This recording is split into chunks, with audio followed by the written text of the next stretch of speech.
The Florida Department of Transportation would like to welcome you to the public kickoff meeting for the Brooks Bridge Replacement Study and Santa Rosa Sound Alternate Crossing Study.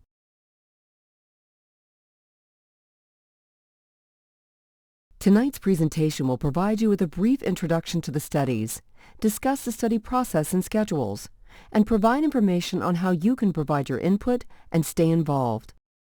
The Florida Department of Transportation has initiated 2 separate studies for the crossing of Santa Rosa Sound in Okaloosa County. The first study, known as the Brooks Bridge Replacement Study, is following the FDOT's Project Development and Environment Study Process, or PD&E. The intent of this study is to evaluate replacement options for the existing Brooks Bridge. The second study, the Santa Rosa Sound Alternate Crossing Study, will evaluate the need for a potential new crossing of Santa Rosa Sound. Brooks Bridge was constructed in 1964. Since the early 1990s, several studies have looked at replacement options and alternative bridge crossings. However, these studies did not follow the federal process, which is required for a project to be eligible for federal funding.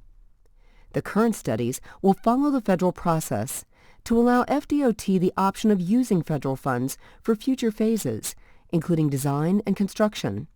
Let's first look at the Brooks Bridge Replacement Study. The study limits for the Brooks Bridge Replacement Study extend from Perry Avenue in Fort Walton Beach to Santa Rosa Boulevard on Okaloosa Island.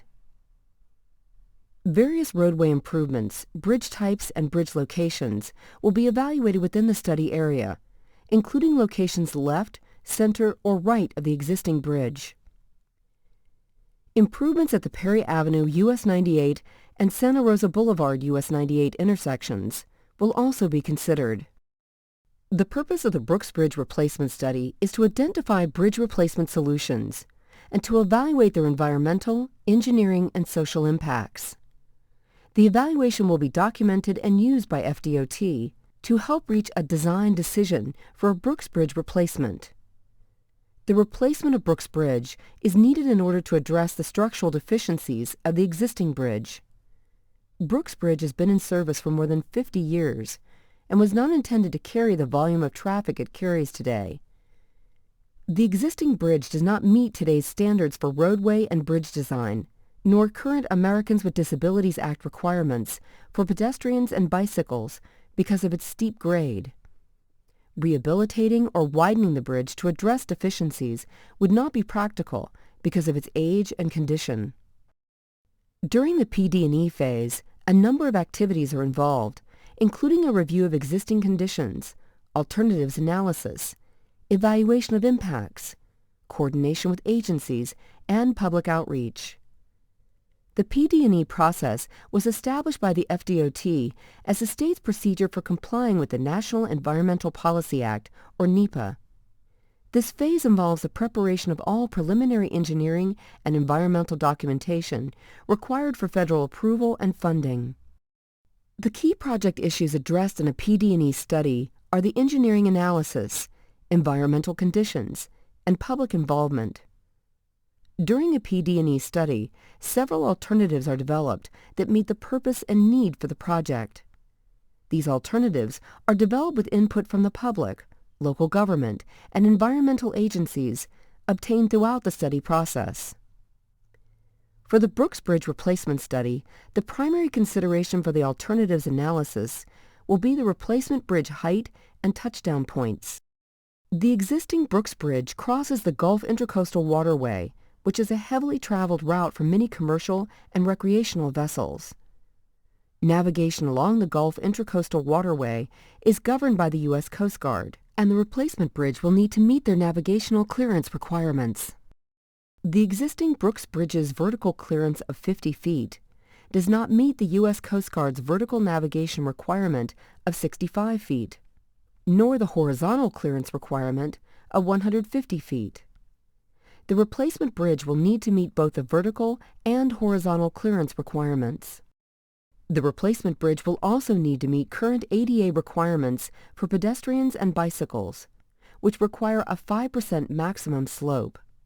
The slope of the existing Brooks Bridge is 6%. Another project consideration is traffic.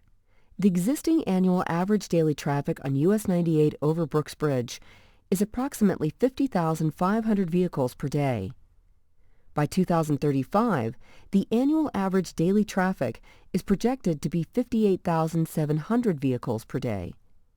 This increase in traffic will be taken into consideration in the overall design of the replacement bridge. Consideration for the environment is also an important element of a PD&E study.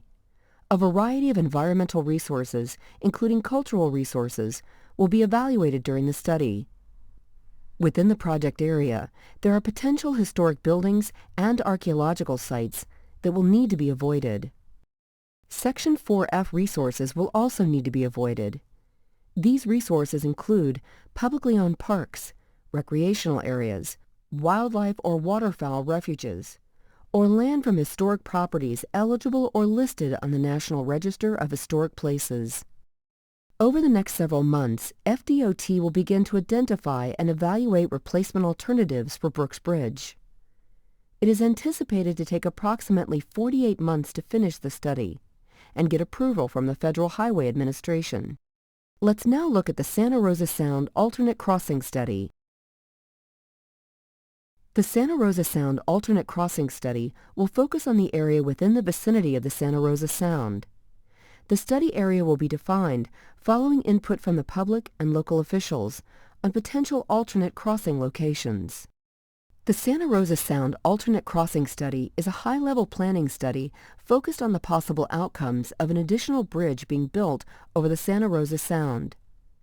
The purpose of the study is to identify route options to study more closely or eliminate. The need for an alternate crossing will be evaluated during the study. Concerns currently justifying the need for an alternate crossing include heavy traffic congestion and limited emergency evacuation options. During the alternate crossing study, FDOT will examine traffic and other conditions, identify potential alternate crossings, and evaluate their feasibility. The study findings, in addition to public input, will be used by FDOT to help make a decision on whether or not to proceed into the PD&E study phase. Over the next several months, FDOT will begin to evaluate the need for an additional bridge and identify potential new corridor crossings. The study is anticipated to take approximately 24 months to complete. There are a number of ways you can provide your input and stay involved in each study.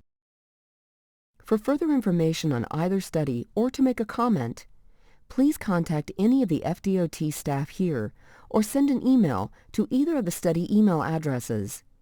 You can also follow the studies on Facebook. All of the contact information is also presented in your handout.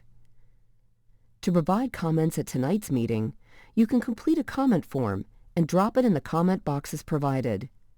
You can also submit a comment or view tonight's presentation materials by visiting www.nwflroads.com. We will be forming a stakeholder advisory group that will be used to help organize a vision for the replacement bridge and potential new crossing. If you are interested in being part of the group, applications are available at tonight's meeting. This concludes tonight's presentation. Thank you for attending.